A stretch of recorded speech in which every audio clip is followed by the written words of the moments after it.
ಚಿತ್ತಾಪುರದ RSS ಪಥಸಂಚಲನಕ್ಕೆ ಇದೀಗ ಮತ್ತೆ break ಬಿದ್ದಿರುವಂಥದ್ದು. November 2ರಂದು ಚಿತ್ತಾಪುರದಲ್ಲಿ RSS ಪಥಸಂಚಲನ ನಡೆಯೋದಿಲ್ಲ, ಮುಂದೂಡಿಕೆ ಆಗಿದೆ ಅನ್ನುವಂತಹ ಮಾಹಿತಿ ಹೊರಬಿದ್ದಿದೆ. ನವೆಂಬರ್ 5ರಂದು ಶಾಂತಿ ಸಭೆಯನ್ನ ನಡೆಸಿ ಅದಾದ ನಂತರ ನಡೆಸುವಂತಹ ಸಾಧ್ಯತೆಗಳಿದೆ ಪಥಸಂಚಲನವನ್ನ. ಬೆಂಗಳೂರಿನ ಎಜಿ ಕಚೇರಿಯಲ್ಲಿ ನಡೆಯಲಿದೆ ಶಾಂತಿ ಸಭೆ. ನವೆಂಬರ್ 5ಕ್ಕೆ ಪ್ರತಿ ಸಂಘಟನೆಯಿಂದ 3 ಹಾಜರಾಗಬೇಕು ಅಂತ ಹೇಳಿಬಿಟ್ಟು ಸೂಚನೆ ಕೊಟ್ಟಿದ್ದಾರೆ. ಅರ್ಜಿದಾರರಿಗೆ ಸಭೆ ನಡೆಸುವ ಸ್ಥಳದ ಮಾಹಿತಿ ಕೂಡ ನೀಡಬೇಕು. ಸರ್ಕಾರಕ್ಕೆ ಕಲಬುರಗಿ ಹೈಕೋರ್ಟ್ ಪೀಠದಿಂದ ಸೂಚನೆ ಹೊರಬಿದ್ದಿರುವಂಥದ್ದು. ಎಜಿ ಶಶಿಕಿರಣ್ ಶೆಟ್ಟಿ ಅರ್ಜಿದಾರರ ಸಮಕ್ಷಮದಲ್ಲಿ ಮಾತನಾಡಿದ್ದಾರೆ. ಇನ್ನು ನವೆಂಬರ್ 5ರ ಶಾಂತಿ ಸಭೆ ಬಳಿಕ ಪಥಸಂಚಲನದ ಬಗ್ಗೆ ನಿರ್ಧಾರವನ್ನು ಕೂಡ ಕೈಗೊಳ್ಳಲಾಗುತ್ತೆ. ಜಿಲ್ಲಾಡಳಿತದ ನಿರ್ಧಾರಕ್ಕೆ ಸಹಕರಿಸಬೇಕಾಗುತ್ತೆ. ಸೂಚನೆಯನ್ನ ಕೊಟ್ಟಿದ್ದ ಹೈಕೋರ್ಟ್ ಈ ಬಗ್ಗೆ.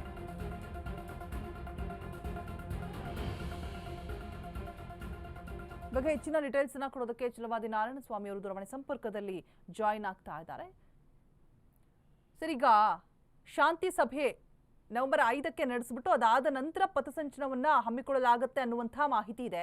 ಈಗ ನವೆಂಬರ್ 2ಕ್ಕೆ ನಡೀಬೇಕಿತ್ತು, ಮುಂದೂಡಿಕೆ ಆಗಿದೆ. ಯಾವುದೇ ಸರ್ಕಾರ ಅಡ್ಡ ಬಂದರೂ ಕೋರ್ಟಿನ ಆದೇಶಗಳು ಯಾವಾಗಲೂ ಜನಪರವಾಗಿ ಇರ್ತವೆ ಅಂತಕ್ಕಂತ ನಂಬಿಕೆ.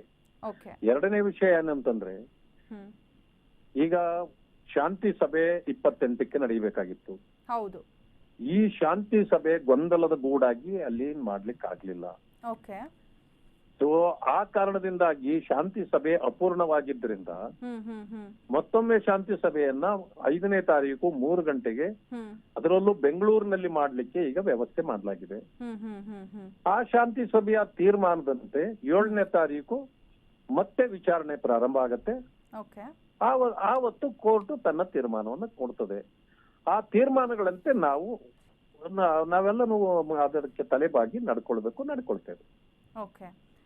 ಇನ್ನು ಹೈಕೋರ್ಟ್ಗೆ ಎಜಿ ಶಶಿಕಿರಣ್ ಶೆಟ್ಟಿ ಅವರು ಮಾಹಿತಿ ಕೊಟ್ಟಿದ್ದಾರೆ. ಅರ್ಜಿದಾರರ ಮನೆಯಲ್ಲಿ ಸಾವು ಸಂಭವಿಸಿರೋದ್ರಿಂದ ಗೈರಾಗಿದ್ದಾರೆ.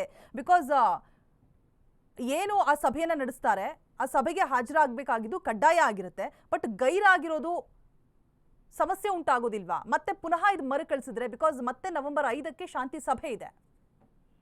ಈಗ ಅವರ ಮನೆಯಲ್ಲಿ ಏನಾದ್ರೂ ತೊಂದರೆ ಆದಾಗ ಅವರು ಆಗ್ಲಿಲ್ಲ ಅಂತ ಇರ್ಬಹುದು. ಅದರಿಂದಾಗಿ ಮುಂದಕ್ಕೆ ಹೋಗಿದೆ. ಏನೇ ಆಗ್ಲಿ ಕೋರ್ಟಿನ ಆದೇಶ ನಮಗೆ ಮುಖ್ಯವೇ ಹೊರತು ಬೇರೆ ಏನೂ ಅಲ್ಲ. ಆದ್ರೆ ನ್ಯಾಯಾಲಯ ನ್ಯಾಯವನ್ನ ಎತ್ತಿ ಹಿಡಿಯುತ್ತದೆ ಅಂತಕ್ಕಂತ ನಂಬಿಕೆ ಇದೆ. ಇದಕ್ಕೆ ನಮಗೆ ಆ ಜಯ ಸಿಕ್ಕತ್ತೆ. ಯಾರು ಕೂಡ ಈ RSS ನ ತತ್ವ ಸಿದ್ಧಾಂತಗಳನ್ನ ವಿರೋಧಿಸ್ಲಿಕ್ಕೆ ಆಗಲ್ಲ. ಯಾಕೆಂತಂದ್ರೆ ಅವರ ತತ್ವ ಸಿದ್ಧಾಂತಗಳು ಜನಪರ ಮತ್ತು ಈ ದೇಶದ ಪರ.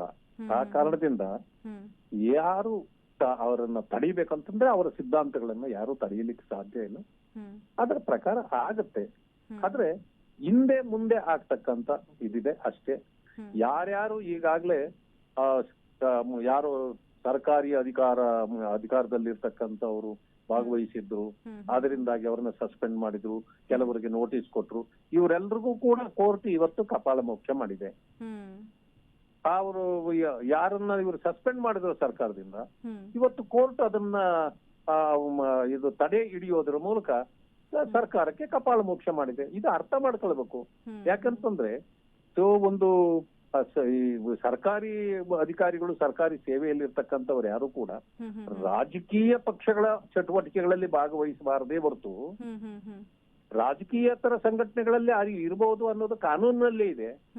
ಅದರ ಅರಿವು ಕೂಡ ಈ ಸರ್ಕಾರಗಳಿಗೆ ಅಥವಾ ಈ ಆಡಳಿತ ಮಾಡೋರಿಗೆ ಇಲ್ಲದೆ ನಡ್ಕೊಂಡ್ರೆ ಈ ರೀತಿ ಕಪಾಳ ಮೋಕ್ಷ ಆಗಿಂದಾಗೆ ಆಗ್ತಾ ಇರ್ತದೆ. ಅದು ಅನುಭವಿಸ್ಲಿ ಅವರು. ಓಕೆ ಸರ್, ಇದು RSS ಪಥಸಂಚಲನ ವಿವಾದ ಚರ್ಚೆ ಆಗ್ತಾನೆ ಇದೆ ಸಾಕಷ್ಟು.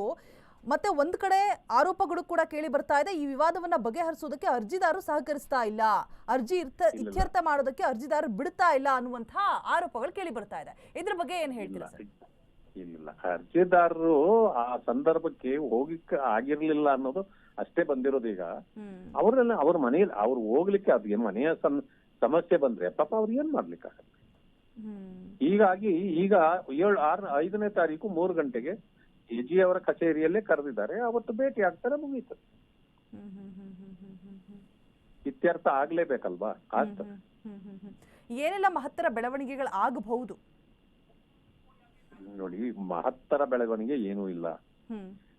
ಎಲ್ಲರೂ ಕೊಟ್ಟ ಹಾಗೆ RSS ನವರು ನಾವು 19ನೇ ತಾರೀಕು ಪಥಸಂಚಲನ ಮಾಡ್ತೇವೆ ಅಂತ ಹೇಳಿ ಇದನ್ನ ಅರ್ಜಿಯನ್ನ ಕೊಟ್ಟಿದ್ರು. ಅದರ ಪ್ರಕಾರ ಪೊಲೀಸ್ನವರು ಸಹಜವಾಗಿ ಇಡೀ ದೇಶದಲ್ಲೇ ಕೊಡ್ತಾರೆ, ಅದ್ಯಾಕೆ ಚಿತ್ತಾಪುರದಲ್ಲಿ ಕೊಡೋದಿಲ್ಲ? ಅಂದ್ಮೇಲೆ ಅದನ್ನ ಪ್ರೆಸ್ಟೀಜಿಯಸ್ ಆಗಿ ತಗೊಂಡು ನನಗಿಂತ ವೀರ ಧೀರ ಯಾರೂ ಇಲ್ಲ, ನಾನು ತಡೆದೇ ಬಿಡ್ತೀನಿ RSS ಅಂತ ಯಾರು ಮುಂದೆ ಹೋಗಿ ತಡೆ ಒಡ್ಡಿ ಪೊಲೀಸ್ನವರಿಗೆ ತಾಕೀತು ಮಾಡಿ, ತಹಸೀಲ್ದಾರರಿಗೆ ತಾಕೀತು ಮಾಡಿ ಅದನ್ನ ಪರ್ಮಿಷನ್ ಕೊಡಿಸದೆ ಯಾರೆಲ್ಲ ಆಟ ಆಡಿದ್ರು, ಇದಕ್ಕೆ ಈಗ ಉತ್ತರ ಸಿಕ್ಕೇ ಸಿಗುತ್ತೆ ಮುಂದೆ. ಹೇಗೆ ಅಂತಂದ್ರೆ, ನೀವೇನೆಲ್ಲ ಆಟ ಆಡಿದ್ರಿ ಅದಕ್ಕೆ ಈಗ ಒಂದು ದಿನಕ್ಕೆ ಆಡಿದ್ರಿ, ಆದ್ರೆ ಪರ್ಮನೆಂಟ್ ಆಗಿ ಇನ್ಮೇಲೆ ನೀವು ಅಡ್ಡ ಬರಲಾರದಂತ ಪರಿಸ್ಥಿತಿಗೆ ನೀವೇ ನಿಮ್ಮನ್ನ ದೂಡ್ಕೊಂಡಿದ್ದೀರಿ. ಇದಕ್ಕೆ ಎಲ್ಲಕ್ಕಿಂತ ಹೆಚ್ಚಿಗೆ ಇಡೀ ರಾಜ್ಯದಲ್ಲಿ ಯಾರೂ ವಿರೋಧ ಮಾಡದ್ದನ್ನ ಕೆಲವು ದಲಿತ ಮುಖಂಡರುಗಳನ್ನ ಮುಂದಿಟ್ಕೊಂಡು ದಲಿತರಿಗೆ ಅಪಮಾನ ಮಾಡ್ತಕ್ಕಂತ, ದಲಿತರ ಮೇಲೆ ದೋಷ ಆರೋಪಣೆ ಮಾಡ್ತಕ್ಕಂತ ಒಂದು ಪರಿಸ್ಥಿತಿಯನ್ನ ಅಲ್ಲಿನ ಸಚಿವರು ಮಾಡಿರ್ತಕ್ಕಂಥದ್ದು ಇದು ಅಕ್ಷಮ್ಯ. ಇದು ಈಗ ದಲಿತರ ತಲೆಗೆ ಕಟ್ಟತಕ್ಕಂತ ಕೆಲಸವನ್ನ ಮಾಡಿದ್ದಾರೆ. ನಾವು ದಲಿತ ಸಮುದಾಯಗಳು ಯಾವತ್ತೂ ಕೂಡ ಯಾರ ವಿರೋಧಿಗಳು ಅಲ್ಲ, ಅವರವರ ಸಮಸ್ಯೆಗಳನ್ನ ಪರಿಹಾರಕ್ಕಾಗಿ ಸಂಘಟನೆಗಳು ಕಟ್ಟಿರೋದೇ ಹೊರತು ಇನ್ನೊಬ್ಬರನ್ನ ವಿರೋಧ ಮಾಡ್ಲಿಕ್ಕಲ್ಲ. ಆದ್ರೆ ಕೆಲವರನ್ನ ಎತ್ತಿ ಕಟ್ಟಿ ಮಾಡಿಸಿ ಅಪವಾದವನ್ನ ಅವರ ತಲೆಗೆ ಕಟ್ಟಿದ್ರೆ ಅದು ದಲಿತರ ತಲೆಗೆ ಕಟ್ಟಿದ ಹಾಗೆ. ದಲಿತರ ತಲೆಗೆ ಯಾಕೆ ಕಟ್ಲಿಕ್ಕೆ ಹೊರಟಿದ್ದಾರೆ? ಈವನ್ ಮುಸಲ್ಮಾನರು ಕೂಡ ಅದನ್ನ ವಿರೋಧಿಸಿಲ್ಲ. ಯಾರು ವಿರೋಧಿಸದೇ ಇರುವಾಗ ದಲಿತರನ್ನ ಎತ್ತಿ ಕಟ್ಟಿ ಅವರನ್ನ ಬಲಿಪಶುವಾಗಿ ಮಾಡ್ತಕ್ಕಂಥದ್ದು ಎಷ್ಟು ಸರಿ? ಓಕೆ, ಧನ್ಯವಾದ. ಥ್ಯಾಂಕ್ ಯು ಸರ್ ತಮ್ಮೆಲ್ಲ ಮಾಹಿತಿಗಾಗಿ.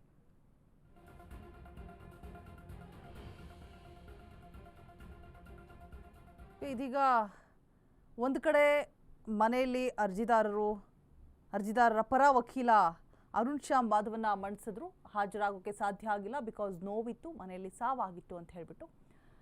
ಸೊ ಅದೇ ಕಾರಣಕ್ಕಾಗಿ ಶಾಂತಿ ಸಭೆ ಇತ್ಯರ್ಥ ಆಗ್ತಾ ಇಲ್ಲ, ಪಥಸಂಚಲನದ ಬಗ್ಗೆ ಗೊಂದಲಗಳು ಬೇಗ ಬಗೆಹರಿಸೋದಕ್ಕೆ ಬಿಡ್ತಾ ಇಲ್ಲ ಅನ್ನುವಂಥ ಆರೋಪಗಳು ಇನ್ನೊಂದು ಕಡೆ ಕೇಳಿ ಬರ್ತಾ ಇತ್ತು.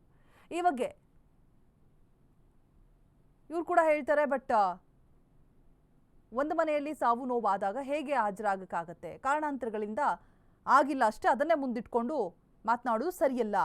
ಸಾವು ಸಂಭವಿಸಿದ್ರಿಂದ ಸಭೆಗೆ ಬಂದಿರಲ್ಲ ಅಷ್ಟೇ, ಅದನ್ನು ಹೊರತುಪಡಿಸಿ ವಿವಾದವನ್ನ ಬಗೆಹರಿಸಬಾರ್ದು ಅಂತ ಹೇಳ್ಬಿಟ್ಟು ಅರ್ಜಿದಾರರು ಸಹಕರಿಸ್ತಾ ಇಲ್ಲ ಅನ್ನುವಂತಹ ಮಾತನ್ನ ಚಲವಾದಿ ನಾರಾಯಣ ಸ್ವಾಮಿಯವರು ತಳ್ಳಹಾಕಿದ್ದಾರೆ. ಆ ಥರ ಏನಿಲ್ಲ ಅನ್ನುವಂಥ ಮಾತನ್ನು ಹೇಳಿದ್ದಾರೆ. ಚಿತ್ತಾಪುರದ RSS ಪಥಸಂಚಲನ ವಿವಾದ ದಿನೇ ದಿನೇ ಭುಗಿಲೇಳ್ತಾ ಇದೆ. ಮತ್ತೆ ಶಾಂತಿ ಸಭೆ ನವೆಂಬರ್ 5ಕ್ಕೆ ನಿಗದಿಯಾಗಿರುವಂಥದ್ದು. ಸೊ ನವೆಂಬರ್ 2ರಂದು ಚಿತ್ತಾಪುರದಲ್ಲಿ ಪಥಸಂಚಲನ ಹಮ್ಮಿಕೊಳ್ಳಬೇಕು ಅಂತಾಗಿತ್ತು. ಆದರೆ ಇದೀಗ ಅದನ್ನು ಮುಂದೂಡಿಕೆ ಮಾಡಲಾಗಿದೆ. ಕೋರ್ಟೇ ಸೂಚನೆಯನ್ನು ಕೊಟ್ಟಿರುವಂಥದ್ದು. 5ನೇ ತಾರೀಕಿಗೆ ಶಾಂತಿ ಸಭೆಯನ್ನು ನಡೆಸಿಬಿಟ್ಟು ಅದಾದ ನಂತರ ಪಥಸಂಚಲನದ ಬಗ್ಗೆ ನಿರ್ಧಾರವನ್ನು ಕೈಗೊಳ್ಳಲಾಗುತ್ತೆ ಅಂತ ಹೇಳಿಬಿಟ್ಟು ಕೋರ್ಟ್ ಸೂಚನೆಯನ್ನು ಹೊರಡಿಸಿದೆ. ಇದಕ್ಕೆ ಸಹಕರಿಸಬೇಕು ಅಂತ ಹೇಳಿಬಿಟ್ಟು ಸೂಚನೆಯನ್ನು ಕೂಡ ಕೊಟ್ಟಿರುವಂಥದ್ದು. ಇನ್ನು ಈ ಒಂದು ವಿವಾದದ ಬಗ್ಗೆ, ಚಿತ್ತಾಪುರದಲ್ಲಿ ನಡೆದಿರುವಂತಹ RSS ಪಥಸಂಚಲನ ವಿವಾದದ ಬಗ್ಗೆ ಕಲಬುರಗಿ ಹೈಕೋರ್ಟ್ ಪೀಠದಲ್ಲಿ ಅರ್ಜಿ ವಿಚಾರಣೆ ಕೂಡ ನಡೆಯುತ್ತೆ. ಸೊ ಈ ಒಂದು ಸಂದರ್ಭದಲ್ಲಿ AG ಶಶಿಕಿರಣ್ ಶೆಟ್ಟಿ ಸಂಪೂರ್ಣವಾದ ಮಾಹಿತಿಯನ್ನ ಕೊಡ್ತಾರೆ. ಅರ್ಜಿ ಇತ್ಯರ್ಥ ಮಾಡೋದಕ್ಕೆ ಒಂದು ಕಡೆ ಅರ್ಜಿದಾರರು ಬಿಡ್ತಾ ಇಲ್ಲ, ಶಾಂತಿ ಸಭೆಯನ್ನ ಕರೆದಿದ್ವಿ, ಇದೆಲ್ಲದಕ್ಕೂ ಕೂಡ ತೆರೆ ಎಳಿಬೇಕು ಅಂತ ಹೇಳಿಬಿಟ್ಟು, ಆದರೆ ಅದಕ್ಕೂ ಕೂಡ ಸಹಕಾರವನ್ನ ಕೊಡ್ತಾ ಇಲ್ಲ. ರಿಟ್ ಅರ್ಜಿದಾರರು ಶಾಂತಿ ಸಭೆಗೆ ಬಂದೇ ಇರಲಿಲ್ಲ, ಆಬ್ಸೆಂಟ್ ಆಗಿದ್ರು, ಗೈರಾಗಿದ್ರು. ಬೇಗ ವಿವಾದವನ್ನ ಬಗೆಹರಿಸಬೇಕು.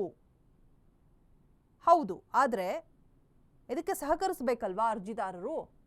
ಆ ಕೆಲಸ ಆಗ್ತಾ ಇಲ್ಲ. ಮೊನ್ನೆ ಕರೆದಂತಹ ಶಾಂತಿ ಸಭೆಗೆ ಬೇರೆ ವ್ಯಕ್ತಿಗಳು ಹಾಜರಾಗಿದ್ರು. ಇರಬೇಕಾದಂತಹ ಪ್ರಮುಖ ವ್ಯಕ್ತಿಗಳು ಅರ್ಜಿದಾರರು ಗೈರಾಗಿದ್ರು.